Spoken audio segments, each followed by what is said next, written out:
All right, so welcome. This is the NRCS class for the Natural Resources Conservation Service. I'm Claire Menard. I'm based out of WSU Kitsap Extension Office, also with Regional Small Farms, and I'm the New and Beginning Farmer Education Coordinator. Yeah, like I said, this class is brought to you by the USDA NRCS, and presenting today we have Rebecca Anderson-Bellanca, and she is the Washington State or Small Farms and Urban Agriculture person. And then we also have Sean McDonagh based out of Kitsap and Mason County, as well as Aaron Oman based out of Jefferson and Clallam County. And let's see, this class will be recorded, so we'll send you a link to that, as well as a slide deck with all the slides you're about to see. And yeah, like I said, just make sure you're on mute, and questions, we'll have like a Q&A at the end of the class for all your questions, but feel free to throw them in the chat throughout the presentation. All right, thanks so much. I'll pass it off to you, Rebecca. Thanks, Claire.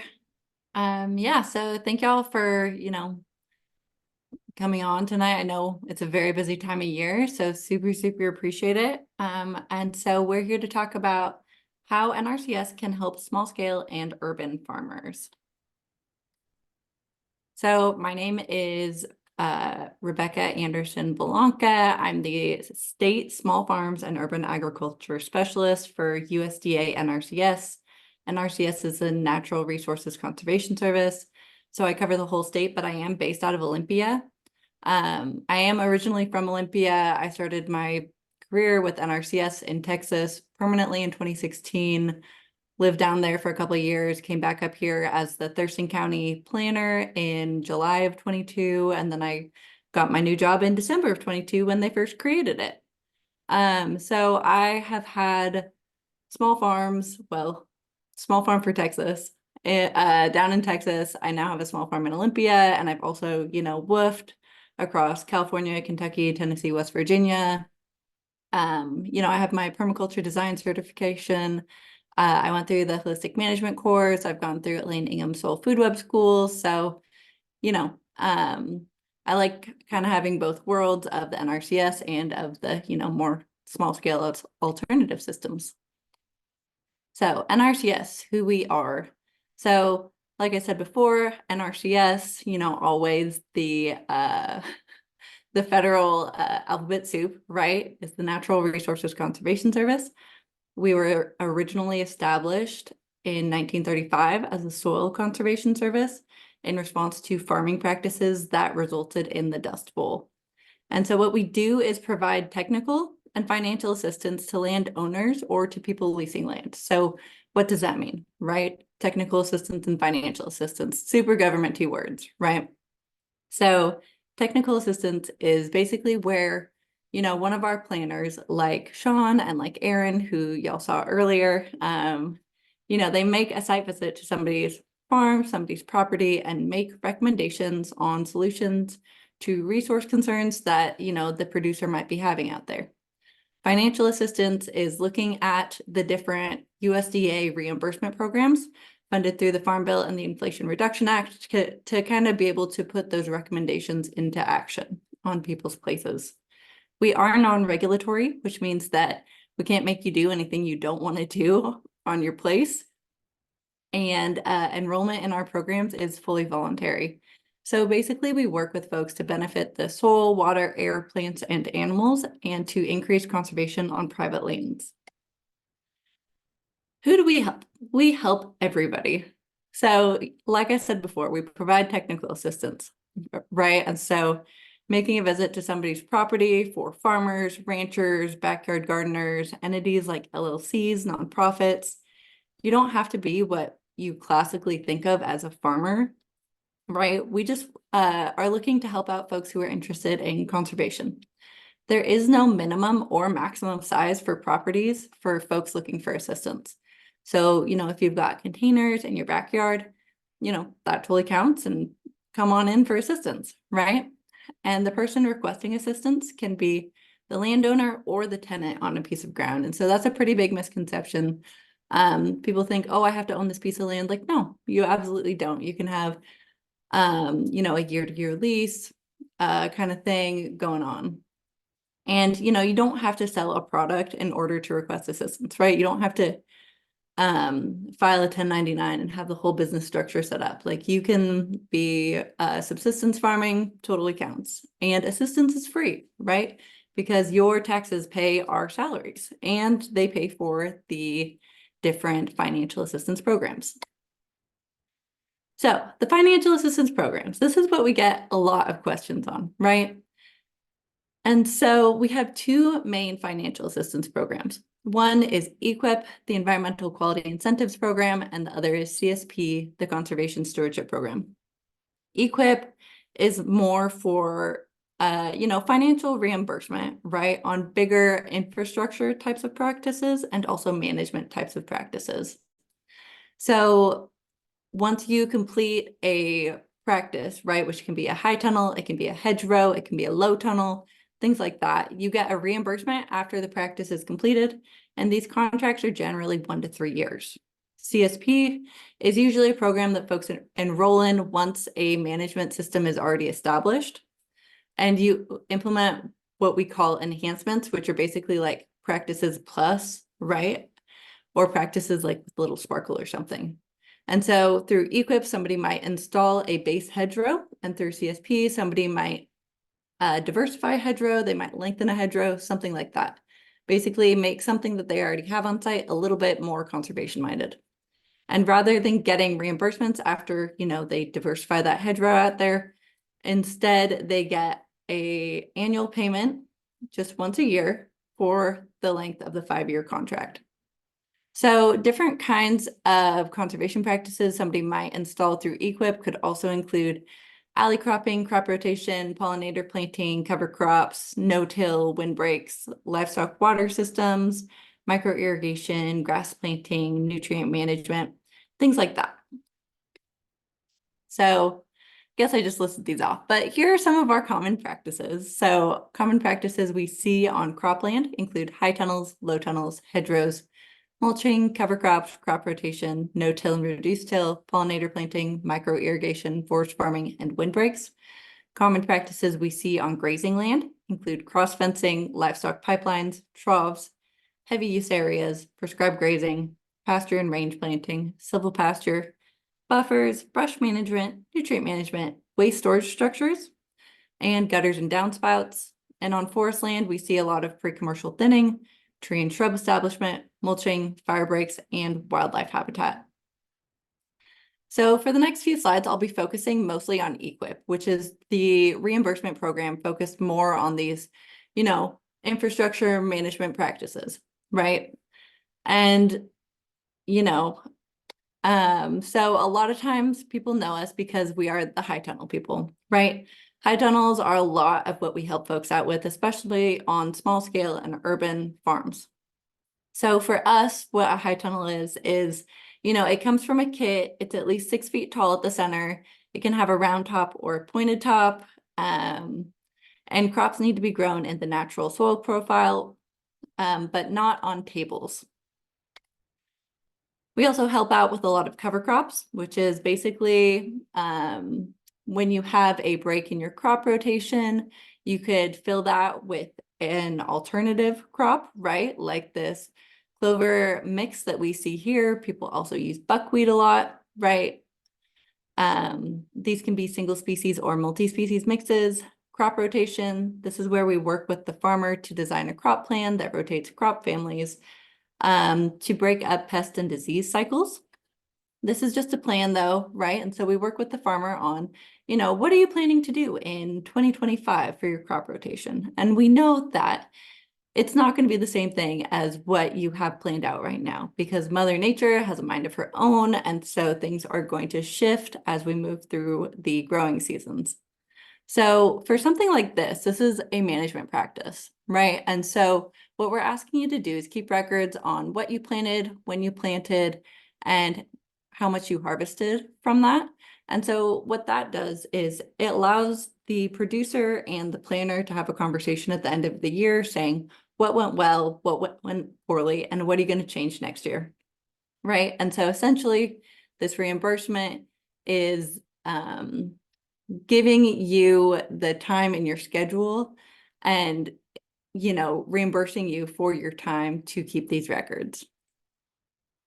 We do a lot of different planting practices that are focused on wildlife. Conservation cover is using herbaceous species for pollinators.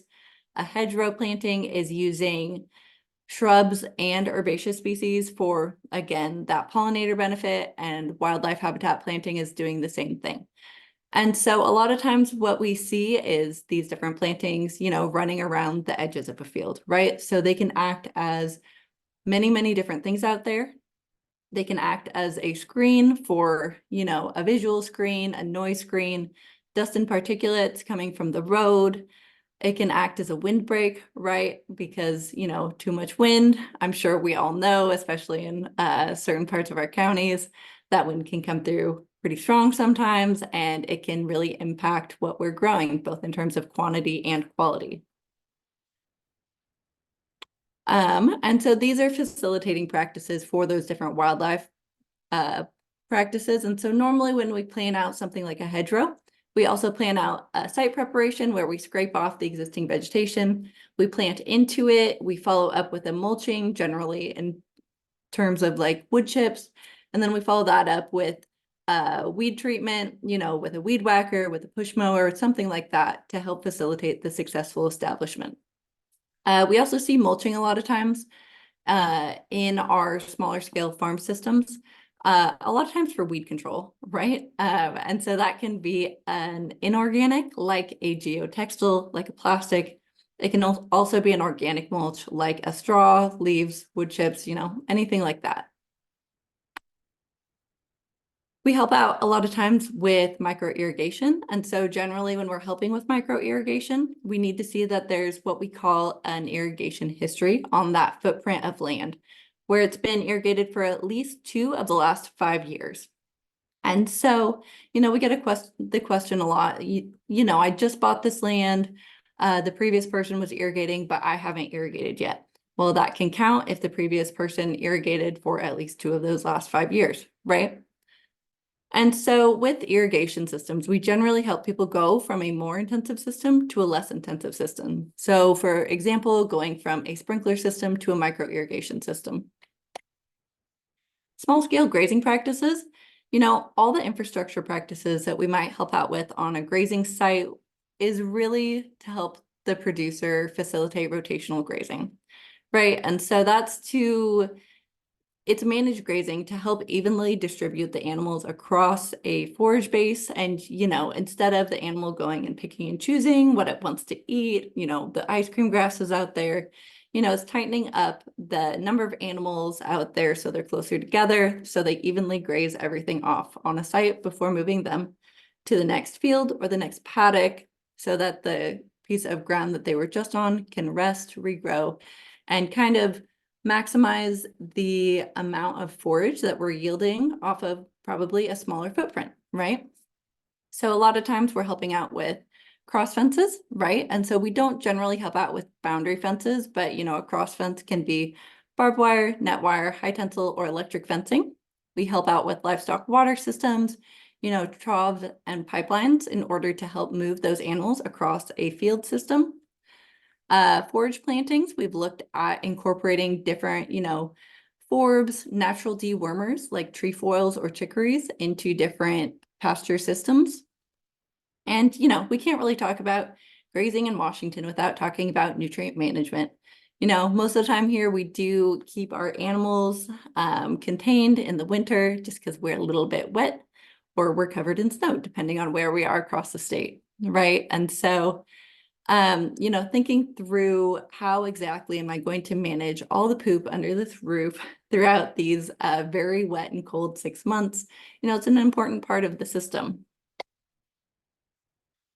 There's a lot of excitement around agroforestry right now, and I mean, for good reason. We're a great place to install some agroforestry systems.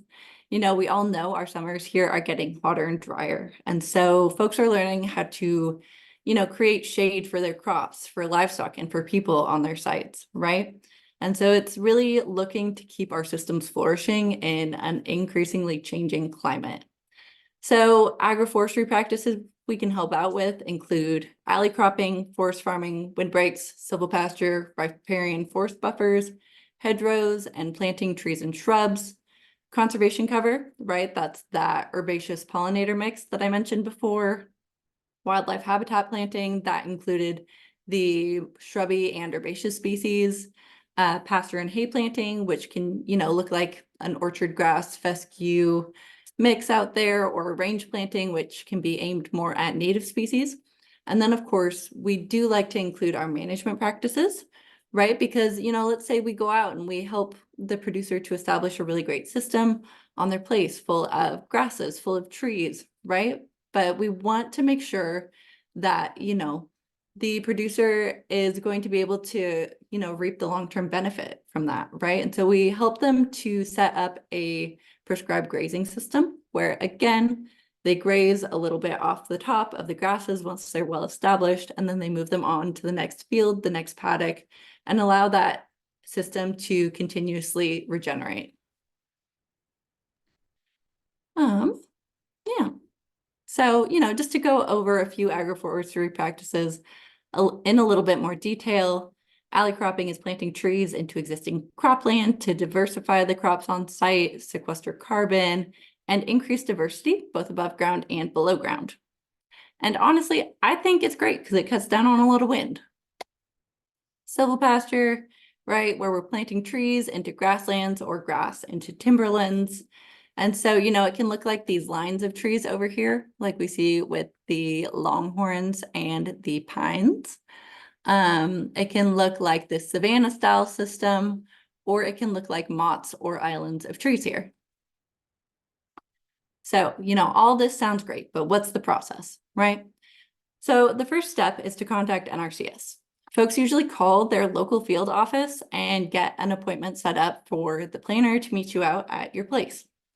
The planner meets you out there, they discuss your goals, any challenges you might be facing, and discuss how to get you to where you want to be.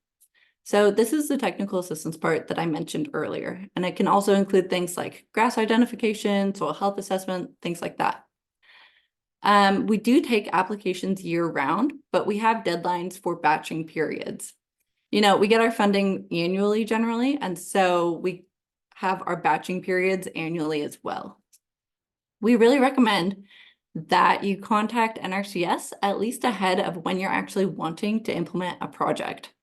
And so, in submitting an application with the planner who comes out to meet you, that doesn't really tie you to anything. It just throws your name into the hat for you to be considered for funding. And so at this point, if you're not yet signed up with the Farm Service Agency or FSA, they're our sister agency, we'll get you connected. And so to sign up for any NRCS program, you first need to be signed up with FSA. They'll essentially, take your parcel number, draw off your parcel boundary, and give you what we call a farm and tract number, which is basically like a barcode that allows NRCS to pull your parcel into our mapping system so we can plan different practices on your place. Then you, the producer, work with your planner to create a conservation plan.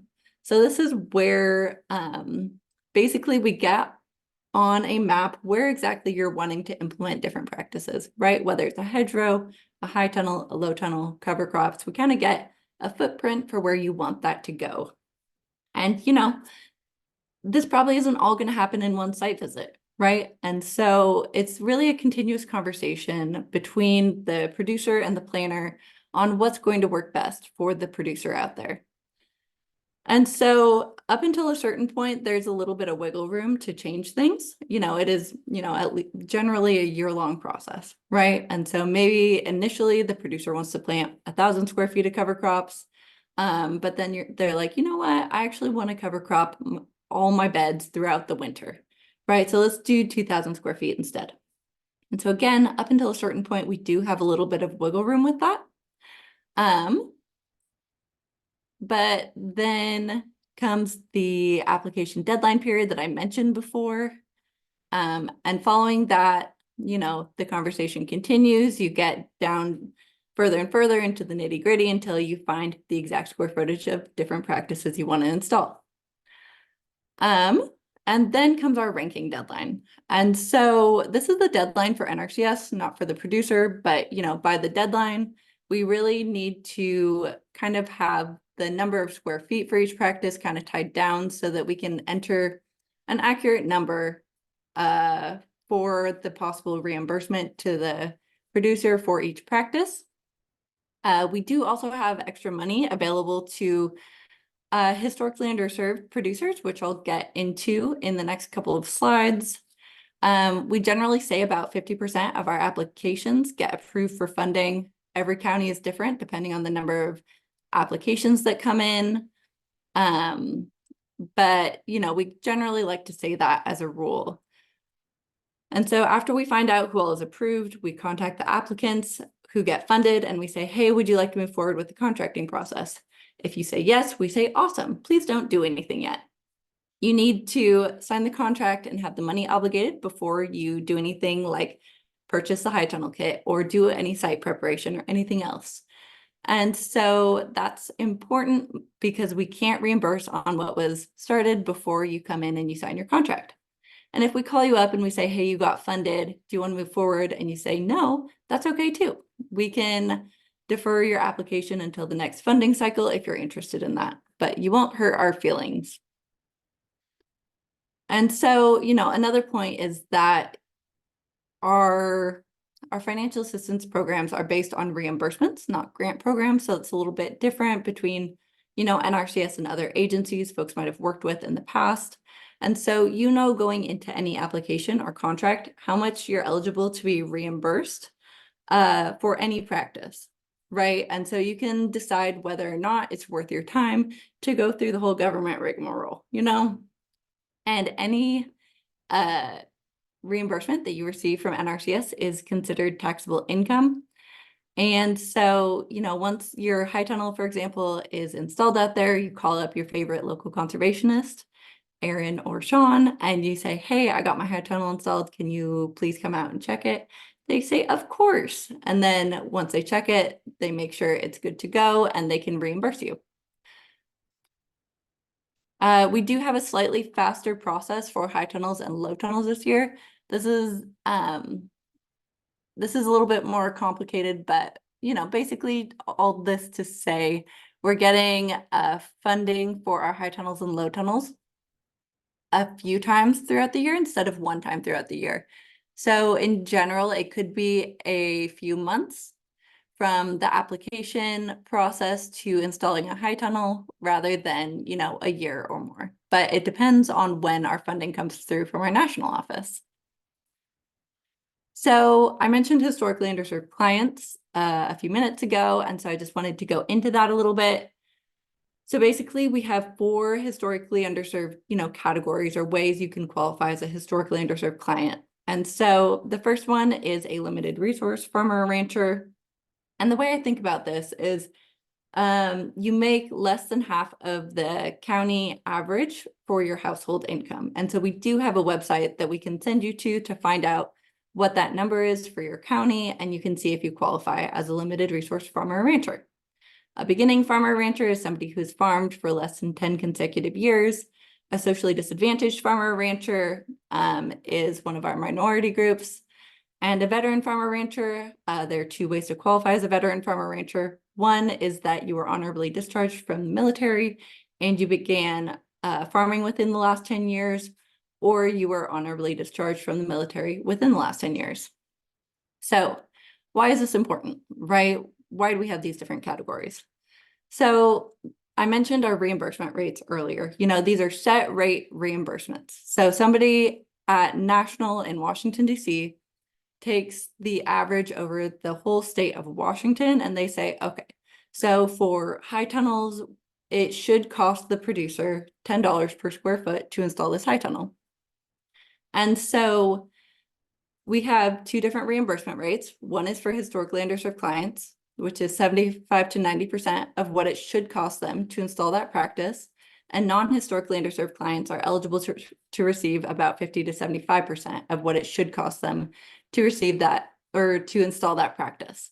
And so, taking that, high tunnel example, $10 per square foot, historically underserved clients are eligible to receive somewhere in the realm of $7.50 to $9 per square foot, and non-historically underserved clients are eligible to receive somewhere in the realm of $5 per square foot to $7.50 per square foot to install that same high tunnel. And so these numbers absolutely held true this past funding cycle. For Gothic high tunnels, historically underserved clients were receiving $7.60 per square foot, and non-historically underserved clients were receiving about $6.50 per square foot.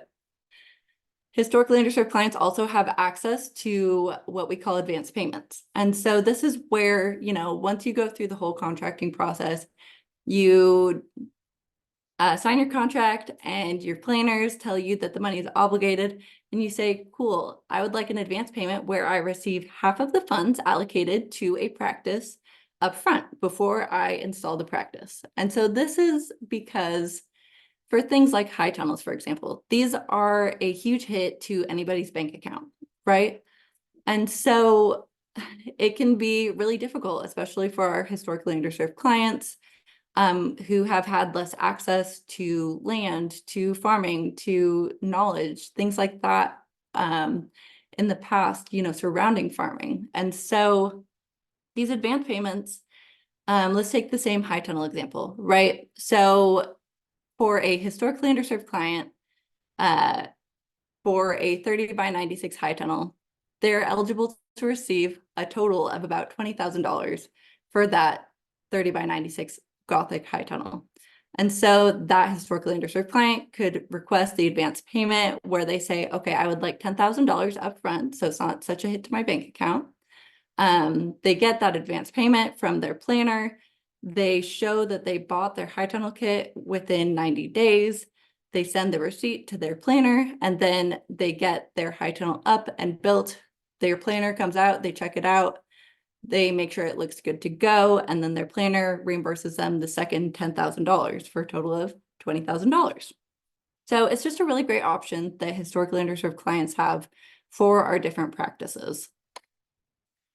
And, in the past, NRCS was really geared more towards assisting traditional broad acre farmers, just in that most of our reimbursements were typically on the per acre basis, right? And so while smaller acreage farmers might have come in for things like technical assistance, when they saw the reimbursement for, a quarter acre of cover crops, it really wasn't worth their time to go through our program, right? And so a couple of years ago, our national office announced urban agriculture and small scale agriculture as a priority. And so we have small scale reimbursements for just about every single practice in our huge long practice list. And so instead of reimbursing on the per acre basis, now we're able to reimburse on the per square foot, per 1,000 square feet, per linear foot basis. So it makes a lot more sense for smaller scale farmers to come in and sign up for financial assistance programs now, because they'll actually be reimbursed enough money to make a difference. We also have specific funds allocated for urban agriculture, which is folks farming in these pink areas up here. And we can see that there are these urban areas spread out in every county across the state. And so if we're looking at Clallam, Jefferson, Mason, and Kitsap, we can see that there are these urban areas in all of these counties, right? We also have some new practices focused on small scale farms, which I'll go over in a couple of slides here. And we've been training our new staff more and more with a focus on small scale and urban, and kind of understanding the different management systems that go into small scale and urban agriculture compared to our, broad scale conventional farms. Because it's different and it's a lot more intensive. It's a lot more management, right? For a small scale footprint. So new practices. I'm going to talk about these as we go through. And so we now are able to assist with low tunnel systems. These are really similar to our high tunnels, right? They're to extend the season. And so these can be either from a kit or DIY. For us, these need to be 4 feet tall or shorter at the center. These can be using hoops, right? And so if somebody is DIYing these, they can be from wire, they can be from PVC, they can be from electric conduit. And the covering can be something like a greenhouse grade plastic or something like a frost blanket. Soil liming, another great new practice. I think we all know that in Washington, and especially in Western Washington, we need a lot of lime. We're pretty acidic generally. And so for this practice, we require a soil test ahead of time showing that you do indeed need lime, right? You're a little high in your pH. You're running a little acidic. We run our calculators to determine how much lime you might need for the specific crops you're growing. And then, we base our reimbursement off of that. Soil carbon amendment. This is where folks are able to use compost and biochar in order to increase things like organic matter and organic carbon in their soils. And so again, we like to see a soil test ahead of time showing what your, pre-existing organic matter or organic carbon is in your soil. Folks can use compost or biochar that they produce on site or that they buy in from off-site. If you produce it off-site, we do have some rules around the production of it. But we do require that any amendment either comes with a pre-existing breakdown of the different nutrients in it, the different, if they're heavy metals, things like E. coli, right? There's a couple things that we like to check to make sure that we're not bringing on site for something like an amendment that we're bringing in, right? We want to make sure that there's good stuff in there. And so then we also like to see a soil test afterwards, maybe showing what that change in, the organic matter was, for example. Raised beds, broadly applicable, but super, super great for urban sites or for soils that have what we call a root restrictive layer in it, where basically, your roots just can't get down past a certain layer, right? For reasons other than things like compaction. These are used a lot of times in some contaminated soils, whether it's from industry, whether it's from chemicals that were maybe spilled in the past, things like that. We're seeing a lot of raised beds go in to make a really safe and great growing environment for people's crops. These can be framed or unframed, and right now they need to be 6 to 24 inches tall, except if you're mobility limited, where they can be taller. Annual forages for grazing systems. This is basically a cover crop, but for the purpose of grazing or haying. And so this is really great to kind of cover the soil and protect from things like erosion, keep your nutrients cycling, things like that. And then, rather than having a purpose like pollinators or, catching nutrients or something, like it's for the purpose of grazing and haying. We can't really use it to do things like establish annually planted and harvested grains, fibers, vegetables, or oilseed crops. It's really for the purpose of grazing. We do also have a new temporary electric fence scenario available. And so this can be for things like, hot wires, like electro nets, like poultry fencing. And so again, this is just like, our cross fencing, right? We want to facilitate managed rotational grazing across our different fields, especially on these smaller footprints. And so this really gives folks with that smaller footprint a little bit more flexibility to do so with things like changing water tables as we go from, the hot summer months into our wetter winter months, things like that, right?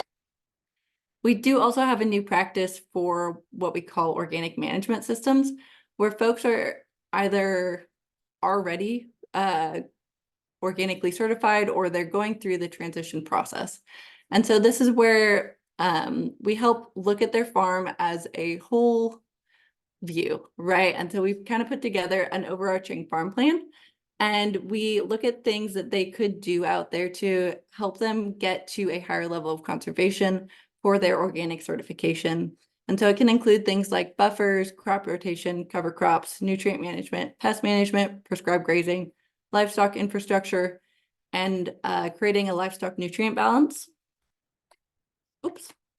And so there is, some other funding out there available for this transition to organic program.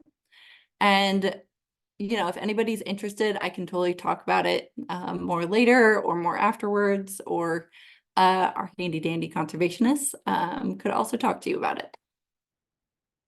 CSP updates, you know, up until this point, I've really been focusing on EQIP, the Environmental Quality Incentives Program, which is for infrastructure and management level conservation practices, right? But I did just want to give a really important update for CSP, the Conservation Stewardship Program.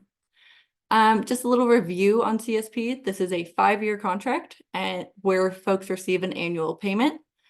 And so in the past, the annual payment was a minimum of $1,500 per year. And so this was no matter if you had a backyard garden or if you had 100,000 acres, right? You had that minimum $1,500 annually coming into your bank account.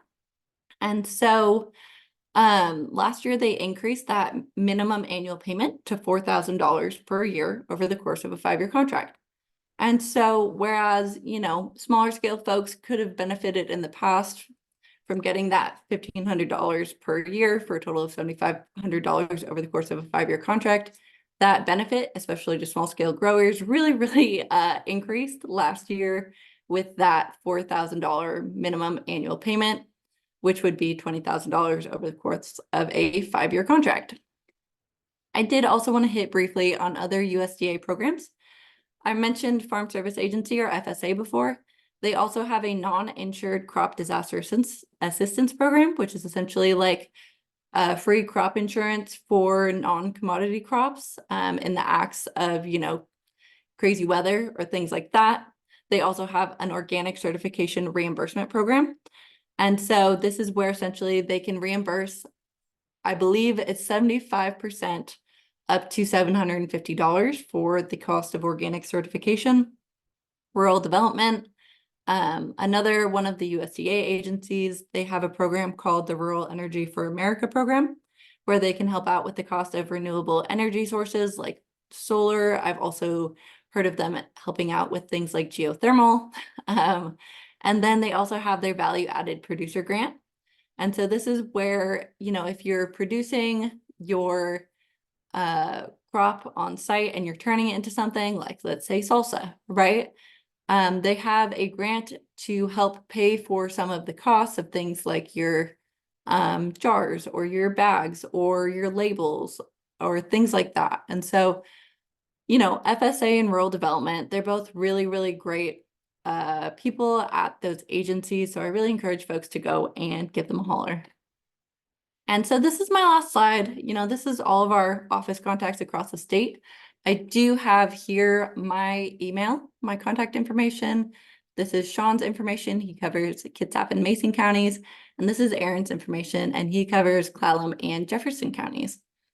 So that's it. And so I don't know if y'all have any questions, or maybe Sean, you can give a little intro, and Aaron, you can as well.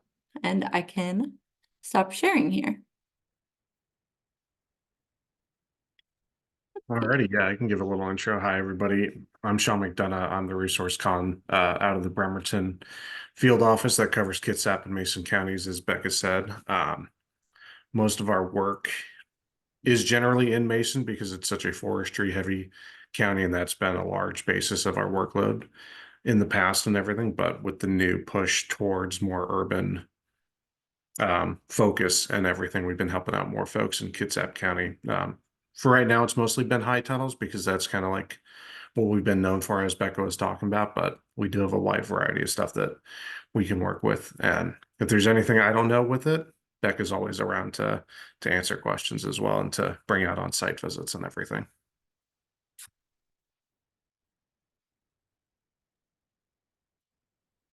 Okay, thanks, Sean. Thanks, Becca, for doing the talking. My name's Aaron.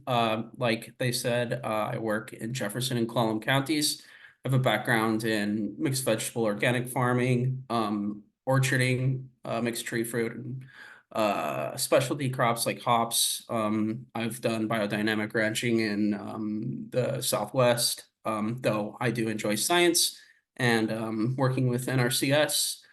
Yeah, I'm interested in, you know, any practices we can implement, but I'm happy to work in a forestry setting or a crop setting is where I'm at home. Feel free to reach out to me if you'd like to learn more about our programs or just invite me out to a farm. I'd be happy to visit you. Thank you.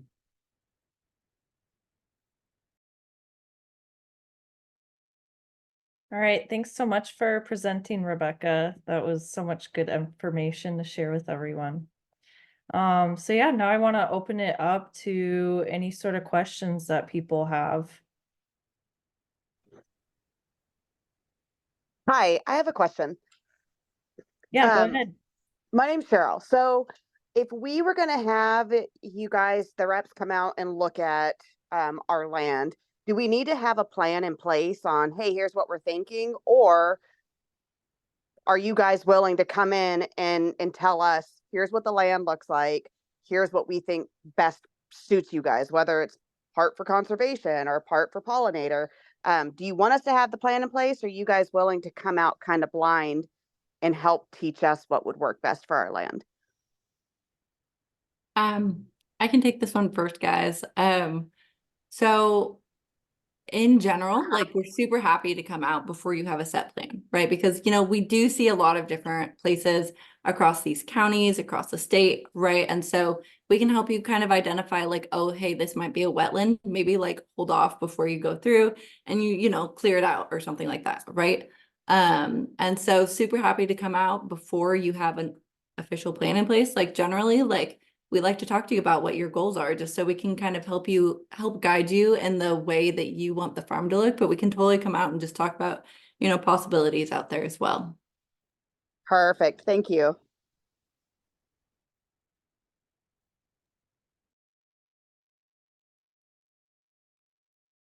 All right, do we have any other questions?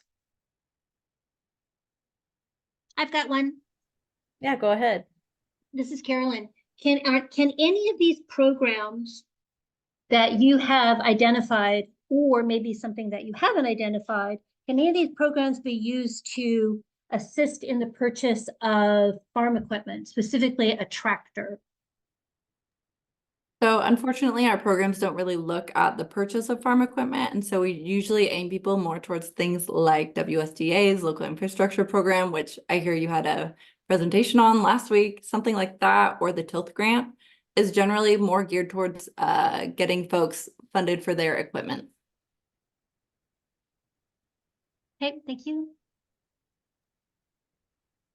And then we have a question from David S. of FTG Farms. And they asked, will you assist in filling out the paperwork? So yeah, if someone comes to you with paperwork for one of the programs, how can you assist them? Yeah, so we have usually we send out like an application packet that it's right around 9 or 10 forms all in. The majority of those forms are for the Farm Service Agency to get your farm records established with them, but we are able to help you out filling out those forms. So you can email them to us if you've kind of filled them out partially with any questions, or you're free to kind of like come into the office and stuff and we kind of sit down and go over them with you. And then if you have any questions that might be more specialized and might be more something FSA might have more knowledge on and everything, then we can get in touch with our FSA partners and everything to get questions to those answers. So that way we can help you fill out the paperwork with as much ease as possible. Yeah, Okay. forms are not easy. And so we really encourage folks to get help either from NRCS or from FSA, right? Because it can be a barrier a lot of times to be like, what in the world? Why did they send me all these complex, shall we say, government forms? And so it's just like, it's really great having somebody from USDA there as essentially the translator, right? Being like, this is what this actually means, right? And so, yes, like just echoing Sean, super, super happy to do that. And kind of piggybacking off of that, one question I have is, do you have assistance for non-English speakers? Yes, we do. And so basically we have translators that we can call anytime and basically have them on the phone to translate between any language you can think of. We can also get on-site translators out for site visits. It does take a couple months of planning just because, I mean, federal system, it takes a while, right? But that is available. And so, yeah. We will need to know, you know, which language, a couple pieces of information like that. But yeah, we can get it going. Glad to hear that. And then another question is, you said people like subsistence farmers are eligible for NRCS support. How does that translate when they're filling out FSA paperwork? Does it make it more difficult if they don't have like farm income to report? It doesn't make it more, or it doesn't make it harder or more complex or anything. It kind of makes it easier. And so, you know, the way our reimbursement programs work, like the only downside to, you know, not having like a farm business is, you know, if for some reason you want your tax, because any reimbursement that comes from NRCS or FSA is going to be taxable income. And so some people like to run things through a farm entity for that reason. But some people are totally fine to just run it through like Rebecca Anderson, right? And so, yeah, it doesn't cause any issues. You just fill out the forms as a individual rather than entity, and it's all the same information. Okay, great. I have one quick question. You had talked about obviously coming to the table with no, you know, ahead of a project or an expected project timeframe. What would you suggest to farmers or for them to anticipate? What is a large enough window of lead time before? Because I know the process can take a while, and there's the paperwork end of it and the funding end of it and the contract signing. So what would you say is a reasonable amount of time? Oh, geez, I'd say at a very, very minimum 6 months. And that's only if you catch the process at the right time. But really, we encourage people to come in that full year beforehand, because that's realistically what you're going to be looking at just with dealing with the federal funding cycles, that once a year when we get our money and we can then allocate it. And so apply early, apply often, you know, holler at your local conservationist. That's really what we encourage. Just to keep as little stress as possible, because if you're like super stressed about like, oh my goodness, these 9 forms that I got in the mail, what in the world do these mean? It just turns into a really stressful situation. And so like to make it easy for everybody and a good, happy process, just apply early. Give us a call.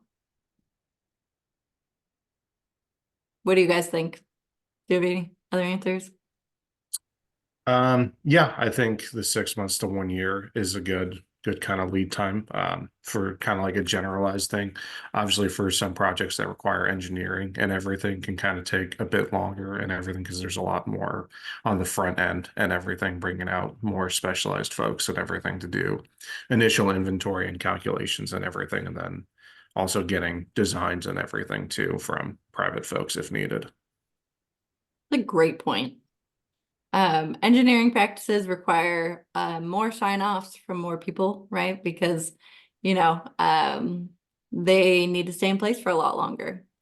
So for Yeah. things like composting facilities that also might need permits and things like that, those generally do take a little bit longer. So What about the cap? Is there a cap that you guys put on a single producer getting a set amount of reimbursements, or is that an unlimited based on the different practices? it's $450,000 over the course of a farm bill. And so it's hard to hit that cap. I've seen people do it, but not very often.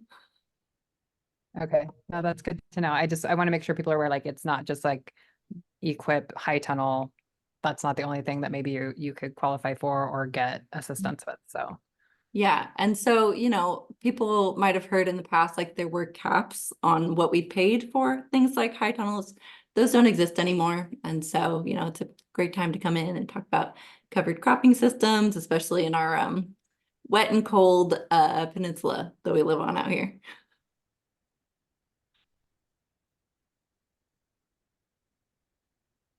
So if someone applies for a program like cover cropping support, and then the following year they want to do something else, like getting some rotational grazing fencing systems put in, is the application just as difficult as the first year, or are things different the second year? So in general, in terms of paperwork, you've got kind of the base of your paperwork in, right? And so there'll be a couple forms that you have to update, but it's nowhere near as, you know, as difficult getting those updates to your paperwork as it is filling them out the first time. Because I mean, first and foremost, you've kind of seen them before. You kind of know what you're doing with the forms. It's not just brand new. And then, you know, in terms of going out and, you know, making the site visits and everything, you know, we do have to go out and, you know, if we're looking at a crop field for cover crops, we would be assessing that field, right? And then if we're going to go look at a different place, we'd go out and we'd take a look at your pasture condition. We'd say, oh, this is what kind of grass you have out here. This is about how much forage you have. And then, you know, we take an inventory on where all your water is out in your field, where your existing fences are, things like that. And so it's similar but different every time we go out, right? And so, you know, a bigger project will likely take more assessments out there, but I wouldn't say it's like a huge amount more time that goes into it. Okay, good to know. Aaron, Sean, do you have any other insights?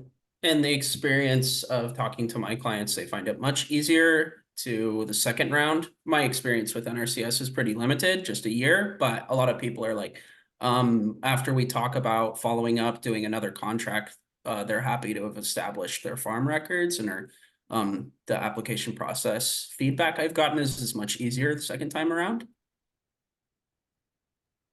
Yeah, and it'd be the same for the clients that I've worked with, is kind of coming in on the second or third years after having done contracts with us. They feel a lot more comfortable with the paperwork side of things, knowing how the process works and everything. So it is a lot more of a smoother transition and everything, unless we're doing a vastly different project, and then it has its own kind of ups and downs and everything. But the initial paperwork is a lot smoother. Yeah, and even, you know, kind of knowing, you know, now in the modern age, when I started with NRCS, you know, we didn't have work cell phones.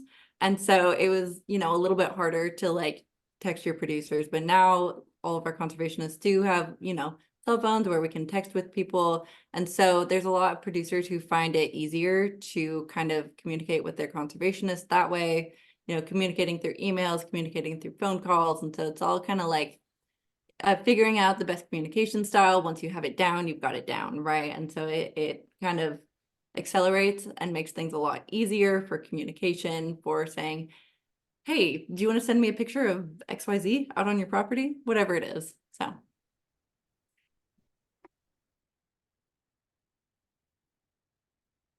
All right, do folks have any other questions?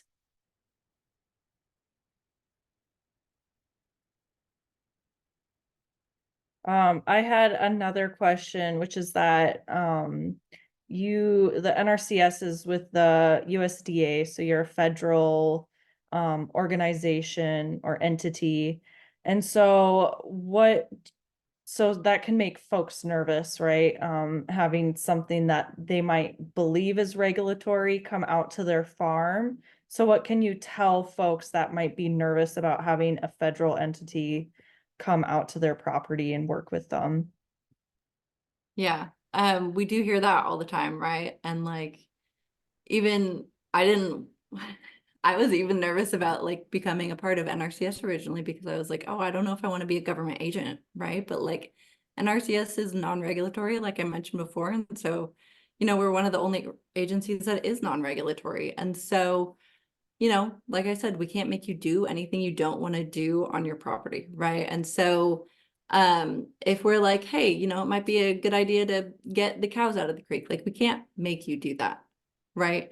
You can tell us that's a super dumb idea and I never want to talk to you again, and we say, cool, that's fine. And so, you know, is by far the easiest agency for that reason. And, you know, I mean, I don't know, guys, what do you think?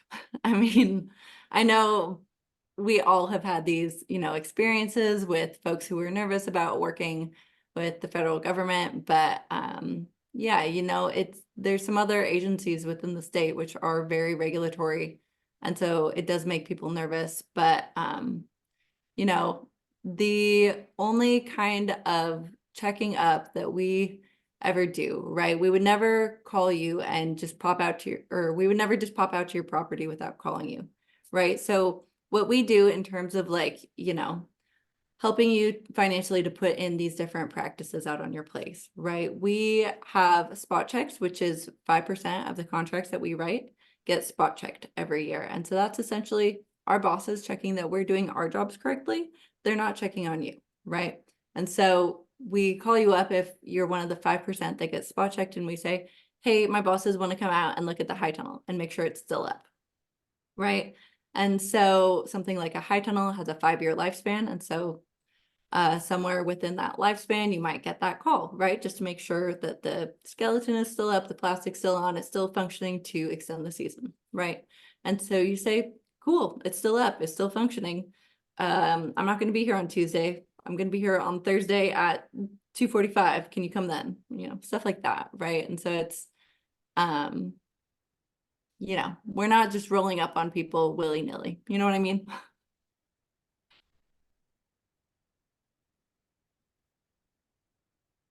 And Sean and Aaron, do you have anything to add to that? No, not too much. I know one kind of like sensitive topic point is wetlands and everything.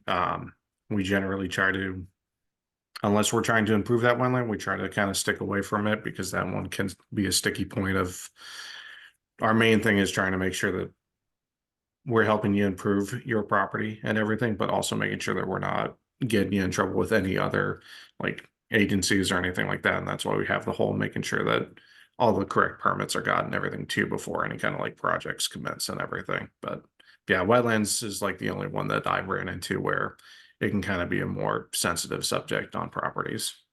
Yeah, and thanks, Sean, for saying that. And the vast majority of time, it does help to have NRCS out there kind of like at the beginning, like, oh gosh, I'm sorry, I forgot your name. Like somebody mentioned earlier, who asked a question. And so just, you know, for us to go out and say, hey, this looks like pretty mucky out here. Why don't we get a wetland determination done first by, you know, NRCS, right? Just to kind of say, you know, maybe let's stay away from the wetland and install the high tunnel like uphill a little bit or something like that, right?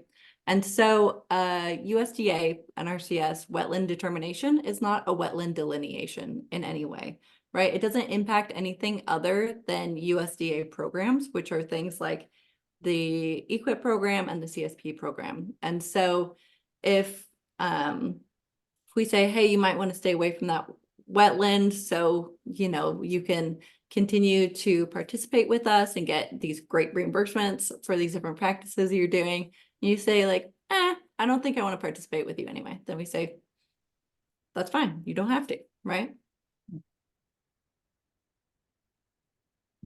Yeah, I guess I'd like to say something, Claire. I think that's a really good question.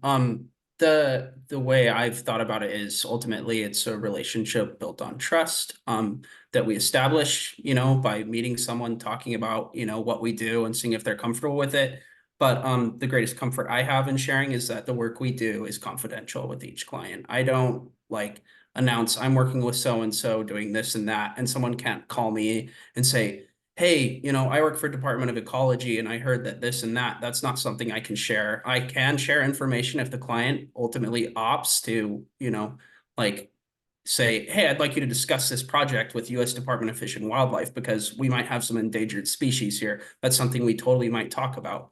But the work that I do with my clients is not something that I share with other people outside of NRCS, even other government agencies. So is that accurate, Becca? Like, I feel like that's what I was told by my supervisor to say. Yes, it is accurate. That was really well put. Yeah, and so, you know, personally identifiable information, anything connected to you, we don't talk about it to anybody. So. we see a lot of cool stuff on people's places and we don't tell anybody about it, you know? All right, that's all very good to know.